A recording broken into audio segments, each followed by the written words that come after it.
The Teen Phantom Part 6. Mellow, where are our bikes and packs? Nike speaks with concern. Mellow speaks with a much more vibrant, happy and excited attitude. That is part of the surprise, Nikki. No one stole them. In fact, Sneaky is sitting guard for us. She seems to understand all we are doing. I told her I would bring Charlotte and Nikki back with me, and those words made her very happy. Sneaky understands better than some humans do. They quickly put their hiking boots on and they are soon on their way down, descending in silence. At the bottom there sits a little buggy with 4 dual wheels. It has 6 seats that swivel, and Mellow has the girls' bikes attached side by side to the back for towing. Their packs are fastened to their bikes. When they have settled themselves in the buggy, Nikki says, "I see nothing to guide it. Does it know where to go?" "Yes, it does, Nikki. It is all on its own." He flips open a little cell phone. It is the same as he carries, and it is on a pedestal in the middle on the side of the buggy. He pushes some buttons and the buggy heads down the trail. The trail surface has a grid embedded in it, and a sensor unit in the center at both ends keeps it in line with the grid. What looks to be the thick floor is a special battery. The levers you see on each side of you work special generators. They maintain the battery power. When we go downhill it charges the battery also. There is no need for you girls to do anything. We can relax and visit. Mellow: "I love to write. I doubt that I will ever make a good news journalist. I resent invading privacy. I think the press hurt many people in the name of freedom of speech, and they try to control the minds of the public." Mellow looks curious as he stares into Charlotte's face. "Would you mind me knowing your age?" "Not at all. I am 11 months over an even dozen." "Nikki, is Charlotte telling me the truth? Are you aware of her strange philosophy?" "Yes, I have seen her birth certificate. I am surprised you have not noticed. Most think she is scarcely a 10-year-old. I just discovered that. I have not seen her face until now. I told you I would not expose you to her other names, and this is how she has achieved some of those names. She does not conform to this crazy society. There are times I wish she were a little more diplomatic like her father is. It would keep me further from needing to use the arts." "Are you saying she has caused you to get into a scrap?" "No, not yet, but it has been close. She is good at talking her way out of corners too. She may look like a smidgen, but she is really a little bomb. She is not all that bad at the arts either."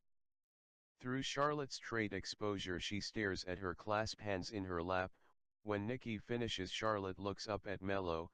His eyes are riveted on her with a shade of doubt. "You see me as a brat too, don't you? I had hoped my honesty would not make us enemies. I realize that I am not diplomatic. I will not pamper lies and deceit. I could never view you as a brat. Your honesty only makes me feel close to you, not an enemy. It is hard to see you as just a little 12-year-old, yet, you do not look to be 12. Your persona hides your true age. All I have seen is those captivating talking eyes of yours. I never saw your face until a few minutes ago. You actually take possession of a person with those eyes of yours, Charlotte. Does your father view your concept of journalism?" "He just says they do not fool my little girl, do they? But you cannot hit it head on, Tyke. I may be a little too critical, but it irks me the things journalists do." "Don't forfeit your honesty, but perhaps you could be more tactful." "What did your father mean by Tyke?" "It is my father's pet name for me. It is a long story. If my mother had not come to my rescue it would have been Chimp.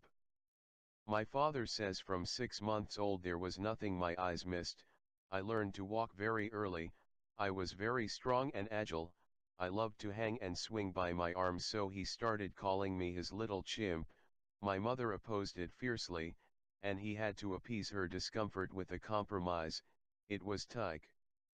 Mellow shakes his head slightly with a very slight smile. "You are a strange little one. What a complicated little girl." "Mellow, I am troubled by a dream I had last night. I would like your opinion and input if you would not mind." I will be as honest as I know how, Charlotte. This boy was lying there beside me in bed. It was as if I was lying on my back on the ceiling, yet, I was on my back in bed. I could see both of us there staring at the ceiling. He tells me that I loved him. He knows I understand and no one else does. He says, "Will you help us?" I tell him I do not know what to do. He pleads with me, telling me that I will find a way, and he began to cry. I flip out of control. Turning, I wrap my arms around him with emotion I had never experienced before. I began to cry. When I awoke, I was crying with my arms around Teddy. It was not until I was dressed and ready to go downstairs that it registered. The boy was Kyle Kip Kingsley. Who is Teddy, may I ask? The little bear my father gave me, it was his when he was a little boy. He was saving it for his son. I suppose that is one of the reasons that my mother thinks I should have been a boy. Charlotte, you will make a good journalist, and you may invade privacy without knowing it. Telling your dream as you did caused me to analyze myself. I never realized the gravity you have. When you said you awoke with your arms around Teddy, crying, I saw your arms around a little boy, not a little bear. You will be a great journalist. Do not worry about being diplomatic. I am so sorry, Mello, I didn't tell it very well.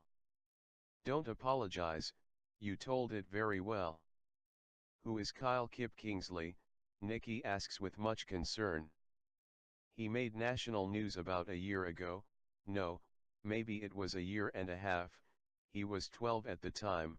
They accused him of killing and robbing a 90-year-old lady.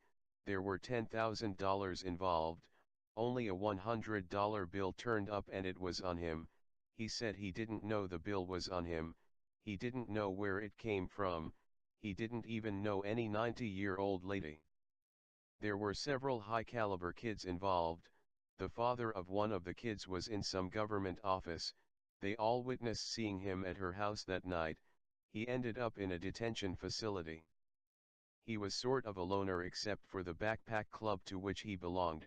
He didn't associate with club members much either, except for the backpack trips the group made. He went by the nickname the Drifter. In school he was viewed clever and resolute. His teachers had viewed him as sort of a genius. In a short time he gained a great deal of respect. They transferred him to another facility a few months later. They only used one officer. They didn't handcuff him. Somehow he managed to get the officer's gun after they had stopped on a rural road. He didn't hold the officer at gunpoint. As he fled, he took the shells out of the gun and threw them into the forest. Shells, and gun in the opposite direction, and ran like the wind. Nikki looks very concerned. Did Kyle really say, "Will you help us," or did he say, "Me"? That is strange, he did say us. That brings another incident to mind. It was 6 months later. There was a little girl only 7 years old, Cynthia Burns. She made a similar escape from a social worker. She claimed she had to go potty. She slipped off into the woods and vanished into the mountains back of Denver. They never found her. It was a long way from where Kyle vanished. That was in the southern part of California where Kyle vanished. A cougar could have eaten her. She could not have survived out in the forest alone, not at 7 years old. In that area cougars have attack adults. Maybe she could have survived if Keel had found her. That could be true, Nikki, but how could he have gotten all the way over to Denver without being caught? Mello speaks with an amusing grin. The sort of kid you say he is, I would not see him having the least bit of a problem. I suppose that is true. What sort of kid was Cynthia? They said she was a terror, conniving as they come. She thought it was so unfair. She lived with her father until they took her into custody. He was a single parent. They said he was a radical, speaking against the government and our crumbling society. Her mother died at Cynthia's birth. They said little else about Cynthia. I think she had to fend for herself much of her life. Mello looks at Charlotte with a look of sympathy. I am okay, Mello. The thing with Kyle and Cynthia gets to you though, doesn't it? Yes, you could say it like that. Would you like us to research them both this summer? Would you like to? It would be my delight. I am concerned about them myself. Okay, I will place it on my agenda for the summer. Charlotte, the big rope across your security fence, is it the way you girls get across the fence? No, we know nothing about the rope. It's not far from the end of this trail, it is in a secluded area, Mello says. My father may have used it before he had the transition built, he hasn't told me. Let me pull the levers, you can rest for a while. Charlotte becomes very relaxed as she thinks about their rescue mission, where to begin, and they could use a research team. Charlotte, it is not wise for you girls to run around alone. We are not alone, I am safe with Nikki, she is my bodyguard, Sneaky is always with me when Nikki isn't. What I heard this morning about the rapist worries me. Charlotte feels sick, she looks over at Nikki, Nikki is very uneasy, she looks over to Mello and he looks shocked beyond description. There is a time of stone silence. Charlotte recalls telling Nikki to consider it never happened, and how can she do that now? You would think I had produced a human skeleton, I am sorry, I did not realize it would scare you girls like this. Charlotte's mind feels as though it has frozen up, but she manages a few difficult words. You say a rapist. If it will upset you girls like this, we will not talk about it. No, that's all right, tell us all you know. Nikki looks a little better and says, yes, go ahead Mello. Mello lowers his head, staring at his feet. A few days ago a man comes into the hospital and says his horse kicked him. The doctor examined him and realized a horse could not do to a man what had been done to him. The doctor suspected foul play, he called the law in on the case. The man fit the description of a suspect in 2 rape cases, now they figure he raped some girl and the father worked him over. He was on the critical list for a while, he was really mutilated, he lacks so much now that he is not even a eunuch. Mello, if you knew, would you disclose the facts? No, Charlotte, it would be very cruel, I have respect for a father being in such a spot for the sake of his daughter.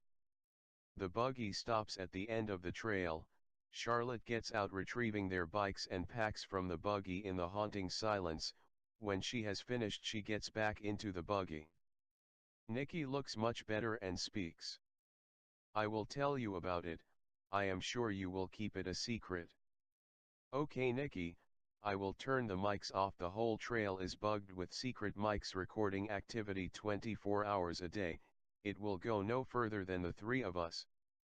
Nikki looks better and speaks, I must be honest, I was the one that gave him the brutal beating, I was very upset for what he tried to do, he deceived me in thinking he was hurt and needed my help, I was going to shoot him with his own gun, then I realized it would get me into a heap of trouble, so I threw it into the forest as far as I could throw it, I give him a good stomping instead, I was totally out of control, I didn't care if I killed him, later I had regret for what I had done to him, I knew the stupid character couldn't hurt me, he had no knowledge of my capabilities until he seen my performance when he pulled his gun on me. What I did was in anger, not in self-defense, so you can see why I feel so badly about it now. If he should die you should not blame yourself, Nikki, the reason I hope he lives is only for your peace of mind, if he dies he only received what he asked for. Nikki, Charlotte is right, however, it does not make you wrong for feeling badly for what you did, you doing it in anger, I understand the way you feel, I also realize you may have saved some little girl who couldn't protect herself from harm in the future, I am sure you put him out of commission forever, you should not feel responsible for his well-being, he is the one that took his life in his own hands. Charlotte goes over to their bikes and looks back at Mello. As much as I hate to leave your company, Mello, we should head home, we still have a busy evening. Nikki and Mello comes over and stand beside Charlotte. Mello gives Nikki a hug and a kiss on the cheek, turns to Charlotte, and performs the same. Turning to the buggy, he speaks with a soft distant sound, "I hope this is not just a dream." The girls turn to their bikes, they slip their packs on and head for the transition without looking back. "Nikki, you think Jane would come with us this weekend?" "I don't know, we can try. If she is home I will see if she will come with us." "That sounds great, Charlotte." In a short time, they roll onto the driveway.